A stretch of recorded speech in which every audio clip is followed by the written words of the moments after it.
واش عارف بلي جواز السفر المغربي تقدر تسافر به اكثر من 60 دوله بلا فيزا؟ جواز السفر المغربي تم الاصدار ديالو بعد الاستعمار سنه 1956، لانه قبل الاستعمار ما كانت شي حاجه سميتها الباسبور، ولكن كانت وثائق السفر ولا امانات اللي كتسهل السفر وتنقل التجار المغاربه. اما في عهد الاستعمار فكانت وثائق السفر كتعطى تحت اشراف سلطات الحمايه الفرنسيه والاسبانيه. اما اليوم فراه المغاربه يقدروا يسافروا لاكثر من 66 دوله بلا فيزا. في افريقيا تقدر تمشي لتونس، السنغال، مالي، كوت ديفوار، وفي اسيا تقدر تمشي تركيا، ماليزيا، فلبين وحتى هونغ كونغ. وكاينين دول اللي ما كيحتاجوش فيزا مسبقه، ولكن ضروري تخلص التاشيره في وقت الوصول، بحال الاردن، كينيا، مدغشقر وتنزانيا. يعني كتمشي غير بالباسبور حتى كتوصل لهاد الدول عاد كتاخذ الفيزا ديالك في المطار. وكاين بعض الدول اللي كتطلب منك دير فيزا الكترونيه قبل ما تسافر، والعمليه كتكون سهله وما كتاخذش وقت بزاف، بحال اذربيجان، استراليا وسريلانكا. يكفي انك تدخل الموقع الرسمي تمر المعلومات ديالك وكتوصلك الفيزا في الايميل. وهادو هما الدول اللي كيقدروا يدخلوها المغاربه بدون تاشيره: كولومبيا، ماكاو، مالي،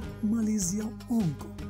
اما الدول اللي كيخص المغاربه يحصلوا على تاشيره عند الوصول، يعني حتى كتوصل عاد كتاخذ الفيزا ديالك في المطار، هي اثيوبيا، اندونيسيا، الاردن، الكونغو، جزر القمر، موزمبيق، نيجيريا، مدغشقر، لبنان. اما الدول اللي كيخصك تصريح بالسفر واللي هو وثيقه رسميه كتكون مطلوبه للمسافرين المعفيين من التاشيره: كينيا، كوريا الجنوبيه. وقبل ما تسافر لاي دوله بلا فيزا خصك تجهز راسك مزيان. اول حاجه خصك تاكد بلي جواز السفر ديالك باقي صالح على الاقل 6 شهور. ثاني حاجه، بعض الدول كتطلب منك حجز فندقي مسبق، حاول تشوف موقع الحجز المناسب ليك. ثالث حاجه، ما تنساش تامين السفر، راه مهم في حال توقع لك شي مشكل صحي ولا تاخير في الرحله. واذا كنتي كتسافر لدول كثيره بلا فيزا فراه كتزاد عندك الفرصه باش تحصل على فيزا لدول بحال فرنسا وامريكا. فشنو رايكم في الموضوع وشنو هي الدوله اللي باغي تمشي ليها بلا فيزا؟ كتبها لينا في التعليقات. وإلا عجبك الفيديو دير لايك وبارطاجي مع صحابك باش يعرفوا حتى هما، ونتلاقاو في فيديو جاي.